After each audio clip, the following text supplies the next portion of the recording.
ഈ പെട്ടിയിലുള്ള സാധനങ്ങളുടെ വില എനിക്കേ അറിയൂ. അങ്ങനെ എന്നെ ചതിക്കാൻ ആർക്കും പറ്റില്ല. ഇനി ചതിച്ചാൽ ഞാൻ ശപിക്കും. ഞാൻ ഭദ്രകാളിയാ.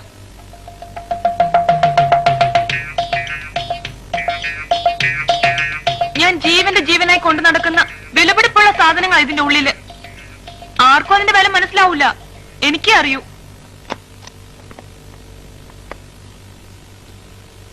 ചെറുപ്പത്തിൽ എനിക്ക് 3 വയസ്സുള്ളപ്പോഴാണത്രേ ആദ്യത്തെ പല്ല് മുളച്ചത്. അതിനു മുൻപ് ഞാൻ പല്ല് തേക്കാൻ വേണ്ടി വാശി പിടിച്ച് കരയുമായിരുന്നു അത്രേ. 3 വയസ്സ് കഴിഞ്ഞ് 2 മാസമായപ്പോ പെട്ടെന്ന് എനിക്ക് 4 പല്ല് വന്നു. അത് തേക്കാൻ വേണ്ടി എന്റെ അച്ഛൻ എനിക്ക് ആദ്യം വാങ്ങിച്ചെന്ന ബ്രഷ ഇത്. കൊള്ളാമോ?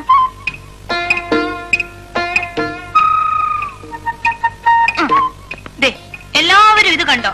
എന്റെ 3ാമത്തെ വയസ്സില് പിറന്നാൾ നമ്മ കൈകൊണ്ട് തുന്നി തന്ന ഉടുപ്പാ ഇത്. ഞാൻ മരണം വരെ കളയൂല.